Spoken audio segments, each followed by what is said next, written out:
Jericho was not chosen at random.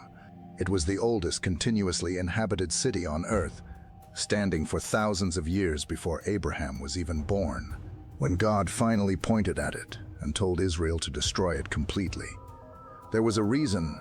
The first city, the first battle, the first test of an entire nation's obedience. And what was happening inside those walls explains exactly why. To understand what happened at Jericho, you have to understand where it sat.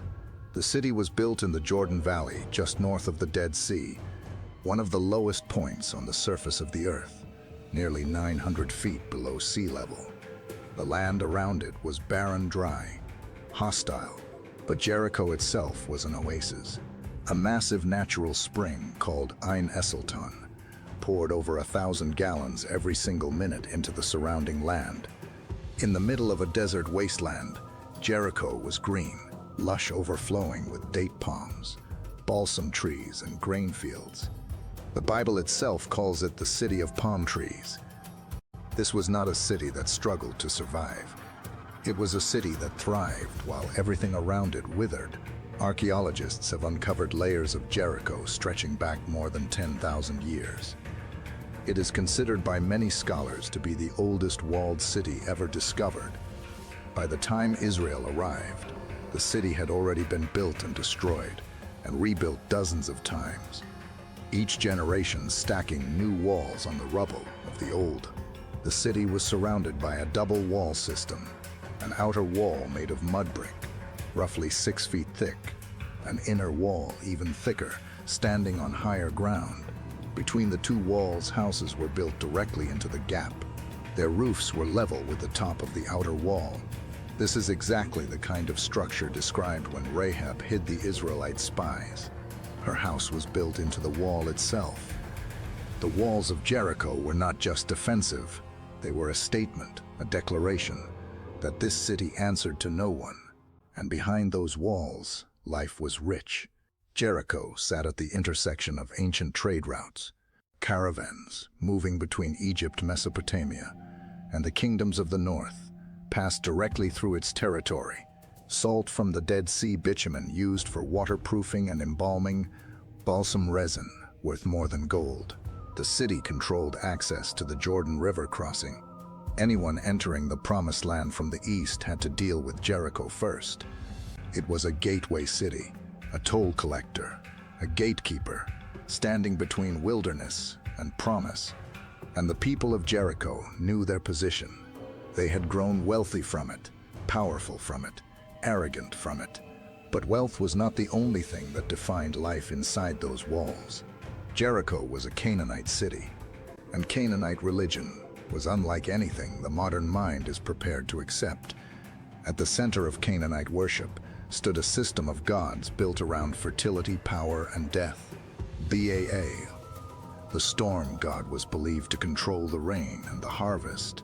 Asherah, the mother goddess, was associated with sexuality and reproduction. Mut, the god of death, ruled the underworld, and Molech demanded the most horrific offering of all. Worship in Canaanite cities was not a quiet, private affair. It was public, it was institutional, it was woven into every layer of society. Temples doubled as centers of ritual prostitution. Both men and women served as cult prostitute, and participation was considered an act of devotion to the gods. This was not hidden, this was celebrated. Families brought their children to these temples. Sexual acts were performed as religious ceremony. Ceremonies intended to stimulate the gods into granting fertile land and productive wombs. And then there was the fire. Archaeological evidence across multiple Canaanite sites has confirmed what the Bible described.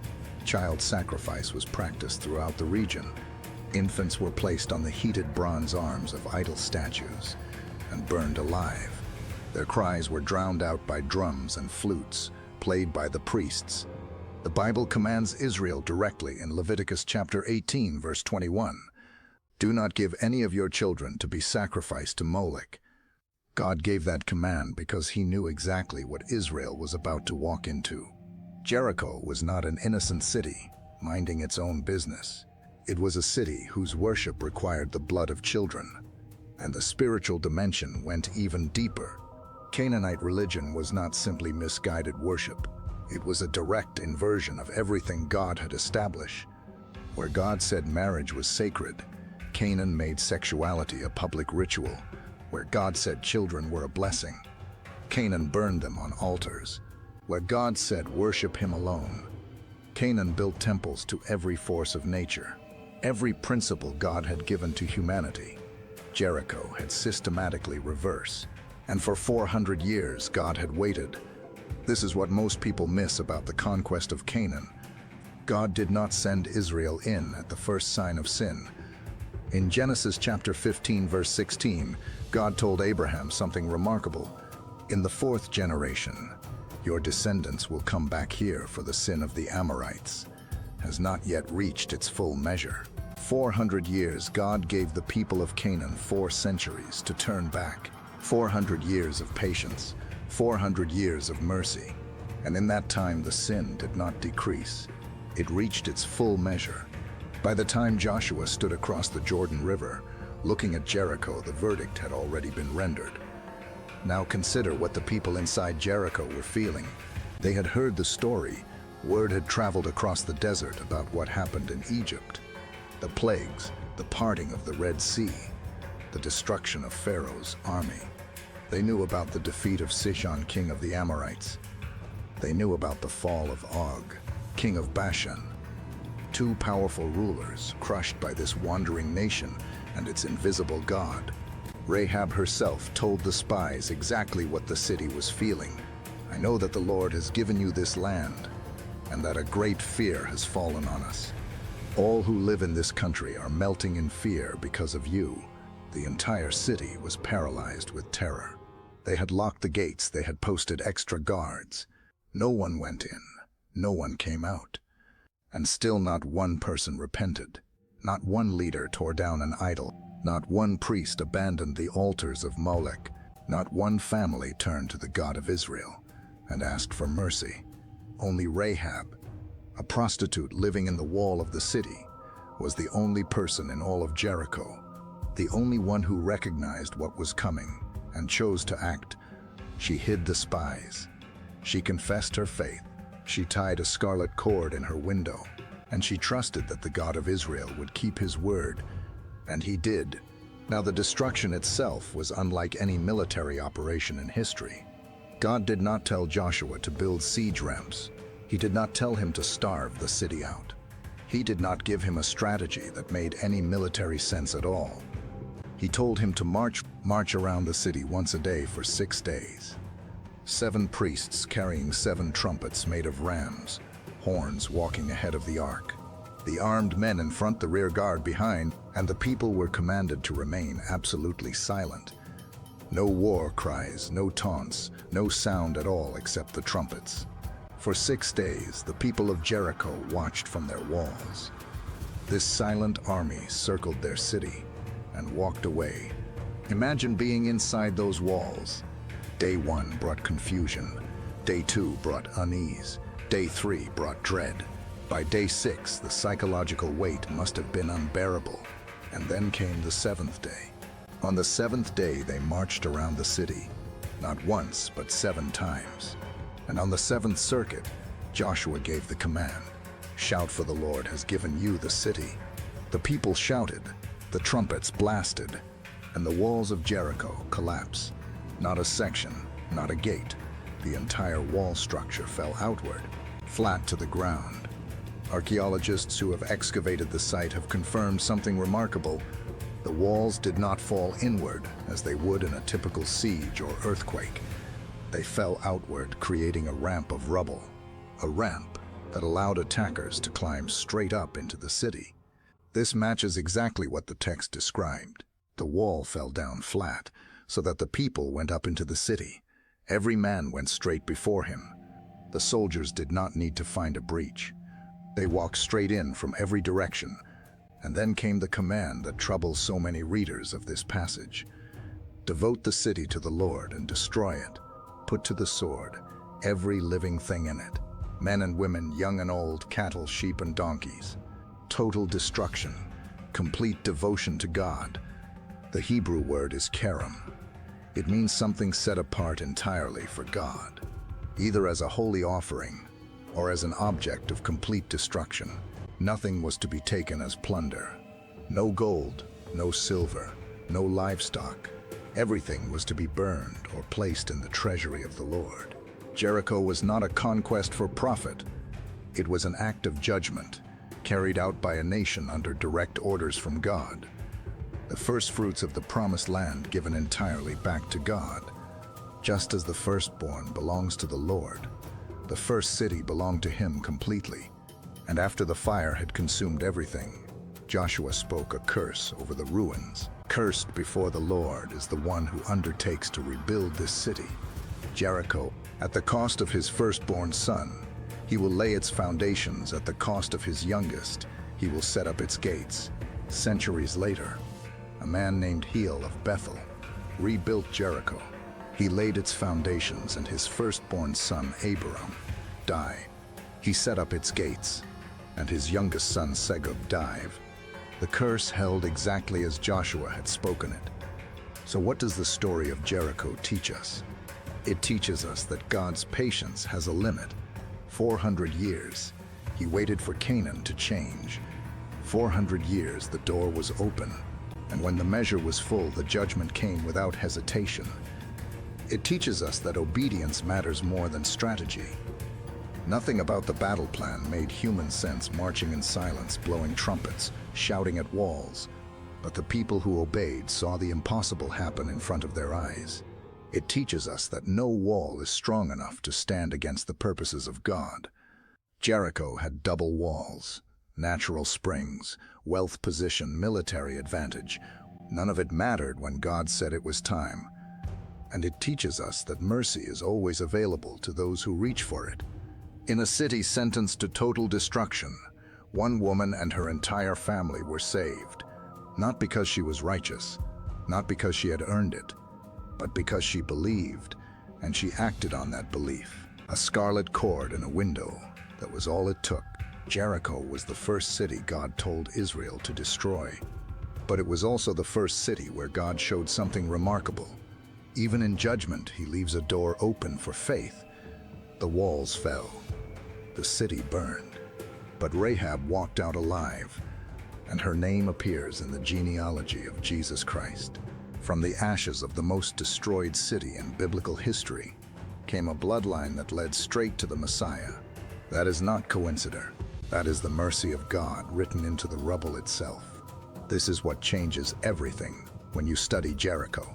Not the walls that fell, not the judgment that came, but the woman who believed when everyone else refused. One person in an entire city who looked at the evidence, who heard the stories of what God had done in Egypt, who saw the fear gripping her own people, and who made a choice that cost her everything, cost her reputation, her city, her entire world. But it saved her life. Rahab had lived as a prostitute in those walls. She had witnessed every degradation, every temple ceremony, every abomination. She had grown up in a city that called these things worship, that called the fire that burned children a blessing from the gods. And somewhere in the midst of that darkness, she had heard something. She had heard about the God of Israel. She had heard how he parted the Red Sea, how he defeated armies that should have been unstoppable, how he had patience for 400 years while calling people to repent. And when the spies came to her window, she recognized the moment. This was the God who meant what he said. This was not like the gods of Canaan. This was not a God who demanded the blood of children. This was not a God who delighted in perversion and death. This was the God who would keep his word. This was the God who would judge, but who would also save anyone who believed, anyone who acted on that belief. So she tied the scarlet cord, and she waited through 6 days of silence, through trumpets and footsteps circling her city, through the collapse of walls she had lived inside her entire life, through the fire that consumed everything she had known. And she walked out alive, she and her entire household, a girl who had been marked for destruction, a girl who was saved And here is what makes this story still matter to us today. Jericho teaches us that judgment is real. Consequences are real. God's patience does have limits. But it also teaches us that mercy is more real, more available than we think, more generous than we expect. The offer came to Rahab in her house in the wall. It comes to us in the gospel, in the cross, in the resurrection. We are living in a world that has made the same choices Jericho made. We have reversed the principles God gave. We have called evil good. We have pursued the temporary over the eternal. We have built our own walls of pride and protection. And we are waiting for judgment to fall. But the scarlet cord is still there. The symbol of redemption, the sign of salvation, the evidence that in the middle of destruction, God still leaves a door open, still invites belief, still offers life to anyone who will reach for it. Rahab did not earn her salvation. She did not deserve it. She simply believed what she heard, and she acted on that belief, and that changed everything. So the question is not really about what happened to Jericho. The question is about what you will do when you hear what happened to Jericho. Will you be like the people in the city? Will you lock the gates, post guards, refuse to acknowledge what is coming? Will you ignore the stories you have heard, dismiss the evidence? Will you pretend that the walls you have built are strong enough? Or will you be like Rahab? Will you listen to the stories? Will you see the pattern? Will you recognize that the God who is patient is also the God who judges? Will you see that mercy is still available? Will you tie your own scarlet cord and trust that He will keep His word? The walls are falling around us. The civilization we built is collapsing in real time. The question is not whether judgment is coming. The question is whether you will believe what you are being shown, whether you will act on that belief before it is too late. Rahab had one moment, one decision, one scarlet cord, and it was enough. What is your scarlet cord? What is the thing that will mark you as belonging to God? What is the belief you will act on when the world is falling apart around you? This is not a story about Jericho. It is a story about you.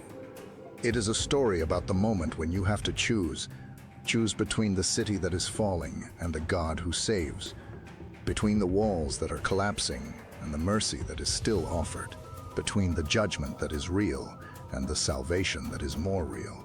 Rahab made that choice, and her name appears in the genealogy of Jesus Christ. Not because she was righteous, not because she deserved it, but because she believed. And because in the middle of destruction, God keeps His promises. That is the mercy of God written into the rubble itself.